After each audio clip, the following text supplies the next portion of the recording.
Today's topic is going to be our first Leicas. One of the questions I've had recently is, should I go with a Leica Q or a Leica M series camera?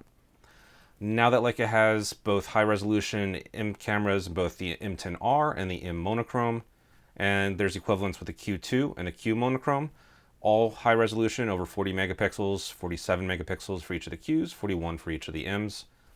People are wondering, which camera should I go for? Why would I go for an M rather than a Q, or vice versa? Today I want to answer that question. If you want autofocus and weather sealing, go with a Q. If you want interchangeable lenses and you want that traditional Leica rangefinder focusing, go with an M. There you go. If you found this helpful, don't forget to click like and subscribe, and I'll see you next time. Or you can stay around and I'll go into a little bit more depth in terms of what the difference is between each of the two cameras. So before we start talking about the differences between the Qs and the Ms, let's talk about some of the similarities. Because in addition to being made in Wetzlar, Germany, both through the traditional Leica hand assembly, there's a lot of similarities in terms of how they handle. The thing that I really like about the Qs and the Ms is how simple they are and how simple basically the legacy controls are. The full manual settings, the shutter speed, aperture, and manual focus can be set at any time, which means that you don't actually have to turn the camera on, look at a screen to figure out what it's set at. I can always change the settings or glance at it while it's off to know what the settings are so that the next time I need it, it's at whatever I expect it to be at. So I don't have to turn it on, go through dialogues, look at the screen setting, wait for it to boot up. It's not distracting me from what I'm doing with my family or what else is going on. It's just something that I know it will always have the settings I need once I need the camera, and I don't have to guess at what I left it at if I forget. In addition to that, there's a lot of nice things that the Leicas do just even outside of their handling. You can be pretty sure that pretty much any modern RAW editing software is going to work with the RAW files because they've consistently used Adobe's digital negative format, the DNG format. And even if not everything about that format is supported in the most recent version of whatever software you're using, or in the older version if you happen to be not updating, you can probably expect that at least basic support for the images come through. Unlike any other camera that I've got that supports updating firmware, Olympus, Canon, with the Leica, the only thing you need is a computer that supports writing to an SD card. You just download the firmware, you put it on the SD card, and then from there, everything's menu driven on the camera. You don't need any special software to work with the Leicas. Everything is just general and basic. Leica makes its money selling cameras and doesn't care about locking you into any sort of proprietary software. They did try that with their mobile apps for iOS and Android. They tried to have a premium subscription, which they've just backed out of. As far as things that don't go great with Leicas, I would definitely count the mobile app as among one of them. Actually, I haven't tried it since they made it free. I think the last time I tried it was probably about 14 months ago. And at the time, it just kept losing connection with the camera and you had to go through the whole pairing sequence. Effectively, what that meant was I could never be sure if it was going to work when I tried to use it, which meant that I was losing shots. Rather than being a convenience, it was a hindrance. And so I wouldn't count on the mobile app. So moving on to handling, one of the differences between the way that I use the two cameras, because the Q supports autofocus and has a higher burst shooting, going up to 20 frames per second, I tend to make use of those functionality. I don't usually shoot at the full 20 frames per second, usually the high speed or sometimes the medium speed, which I think goes about 10 frames per second at the high speed. But I've got the hand grip on it, which lets me hold it and rely on the autofocus and be a lot more agile with holding it and kind of trigger it with the thumb button while still maintaining a firm grip on the camera, which is great when I'm around with the kids. I don't have to worry about manual focusing like I would with the M, and I can rely on the autofocus, either spot autofocus or the face detect focus has gotten quite a bit better than earlier versions. It's still nowhere near as reliable as an Olympus, a Sony camera, Canon camera, but it's pretty good at picking out faces if there's an obvious face in the picture. And with the way I use it, that's usually the case. Worst case, it falls back to either spot or multi-field. It's kind of changed between firmwares. The M by contrast has some things that just really lead to more of a traditional, like you would shoot a film camera usage. Obviously, there's no autofocus, so you're going to have to do manual focusing with it, either through the rangefinder, which is really the reason why you buy the M, is to use the rangefinder, or if there's a reason why that's not going to work for a specific situation, maybe you've got a telephoto lens attached, you can use live view or attach the viewfinder or the EVF and use it that way. Also, if you have a overly wide lens attached. Either you need to use the EVF or the LCD, or attach an optical viewfinder, or you can try and guess. Sometimes that's what I do when I have the 15mm attached. It's just slightly wider. It works fine, just kind of understanding what the extra space is going to be. The nice thing about the M that I really like compared to the Q, and the main reason why I use them differently aside from the focusing and why I don't have the hand grip attached, is that there's a shutter release option, or remote shutter release, which allows you to connect a soft shutter release into the shutter button.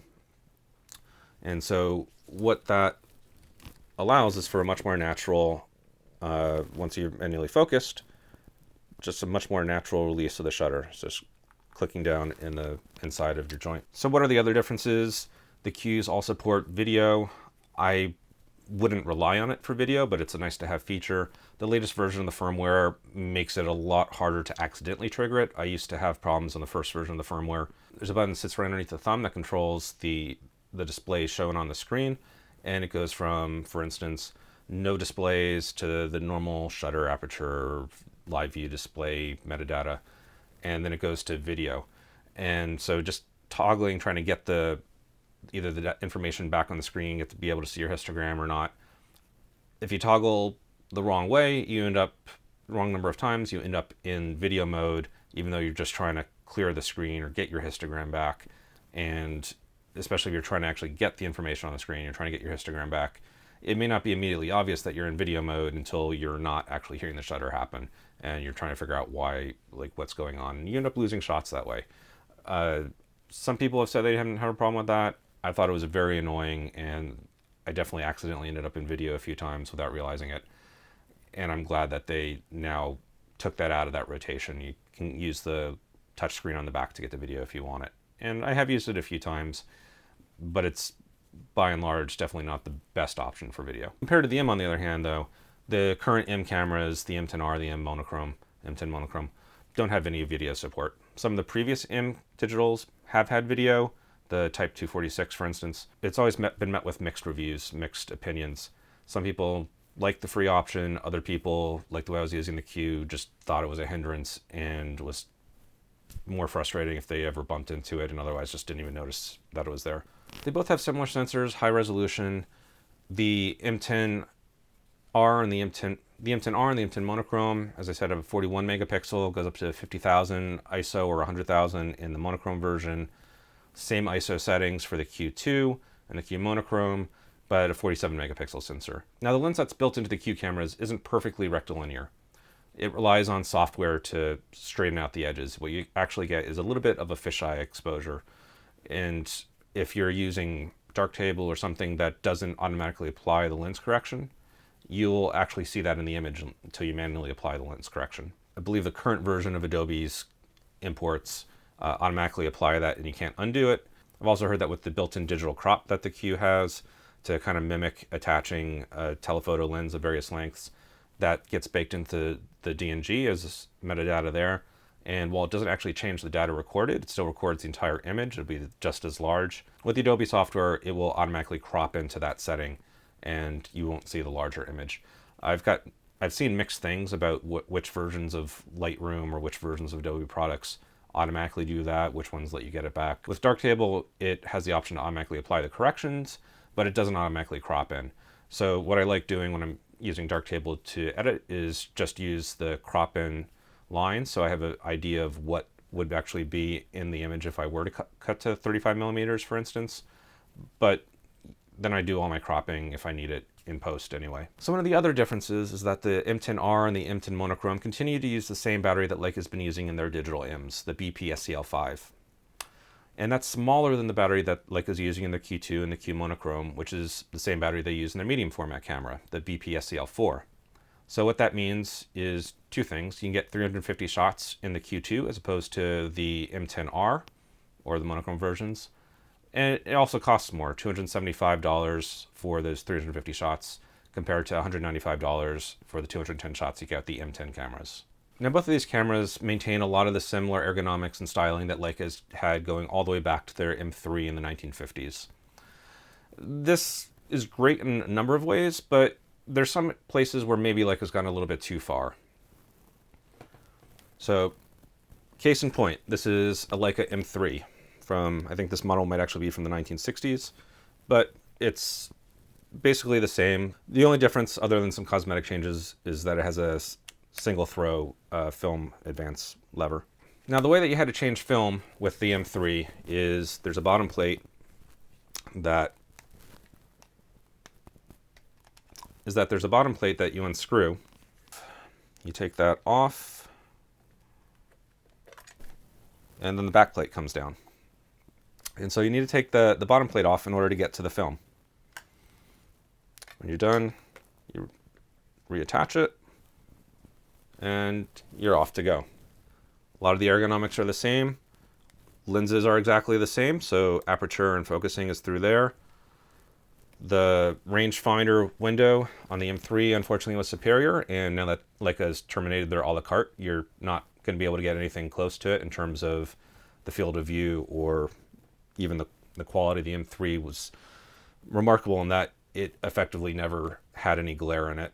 It was remarkably well designed, so much that they actually cut back in some of the materials they used in the designing in later versions to make it a little bit cheaper. Because of Leica's dedication to detail and legacy, even though there's no film in the M's, you still access the modern day equivalent, the memory cards, and the battery by removing the bottom plate.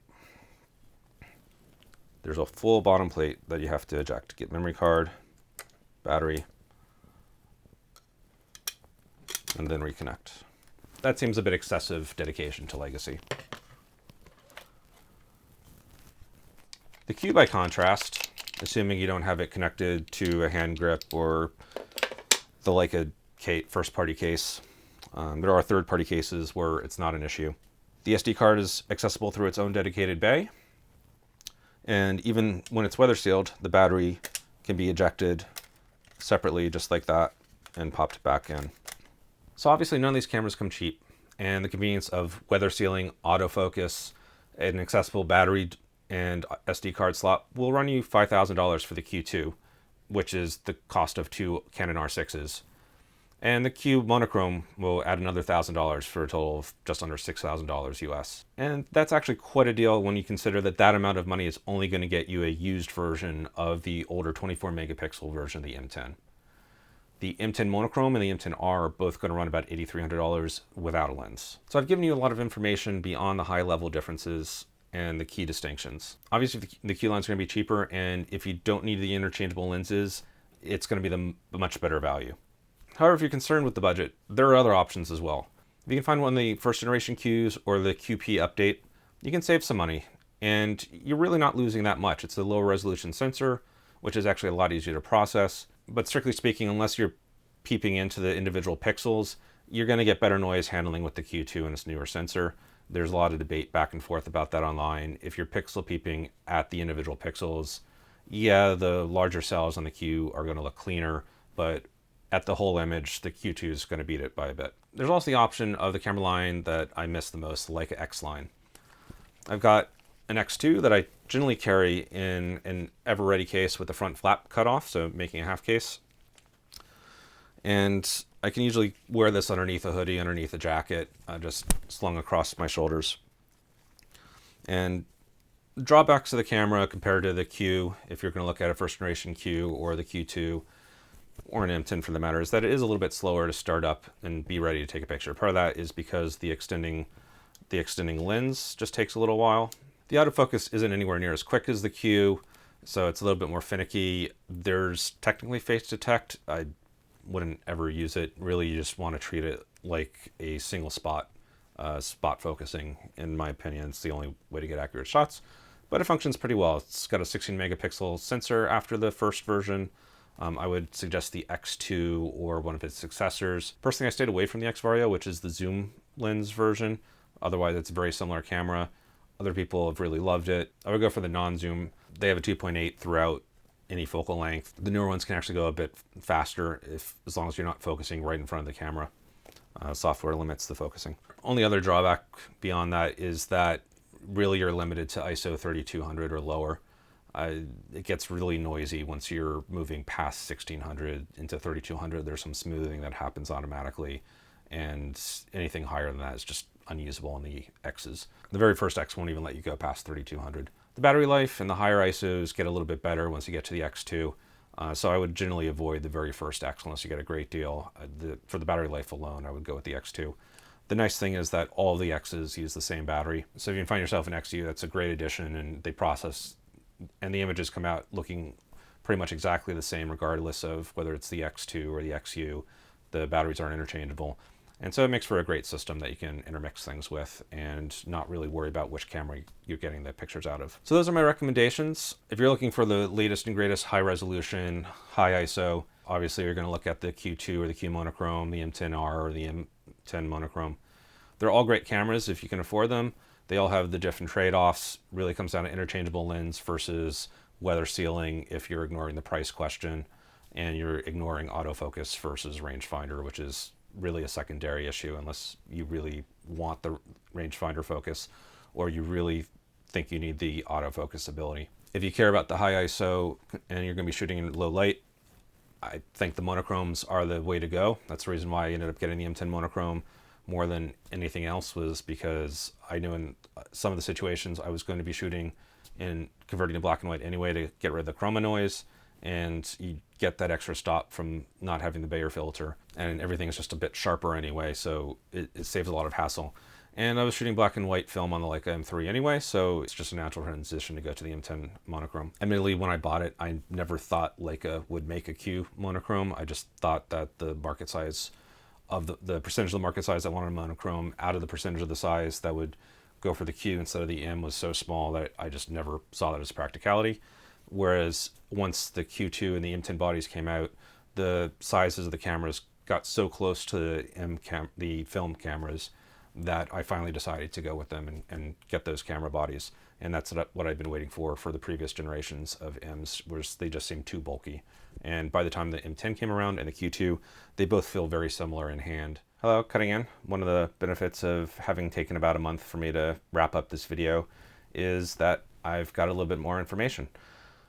If you saw my Micro Four Thirds video, the Leica Q2, which unfortunately is at Leica for servicing.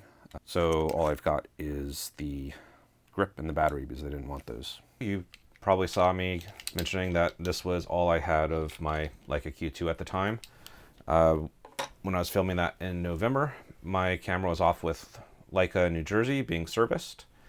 And the issue I'd been having was that if you turn the camera on, sometimes it would actuate the shutter.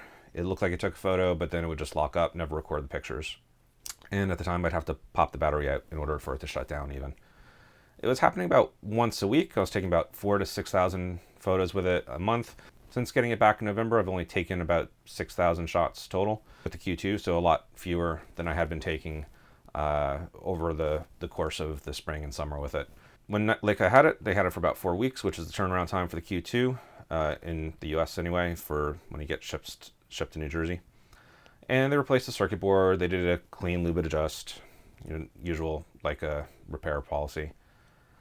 And so I thought maybe it was fixed. I wasn't having any problems. They upgraded to firmware 3.0 in case it was a firmware issue. Unfortunately, this past weekend, I was able to reproduce it again. So I just felt like I would be remiss to not mention that as a drawback of the Q2. This is something that Leica has said they are unaware of. They haven't apparently had a lot of reports of it, and talking online, other users haven't reported as well. So either I've been very unlucky in that the repair was unable to fix it, or there's just a very unlikely situation that you could trigger that could cause it to lose photos when you first turn it on.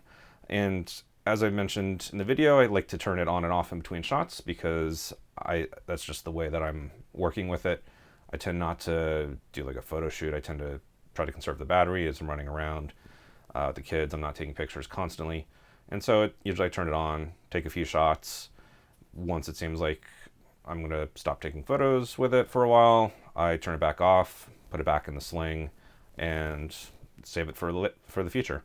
And I've only had one instance since late November where I've had the issue.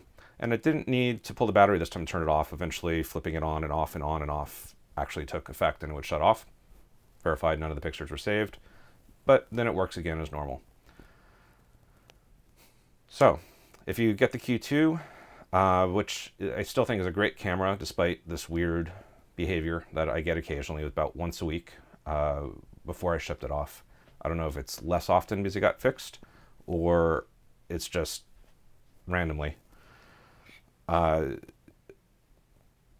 If it's something that you are concerned about, and it was something that was very frustrating that I kept losing photos because when I flip it on, take a few photos, I think I got the photos, but they're not there.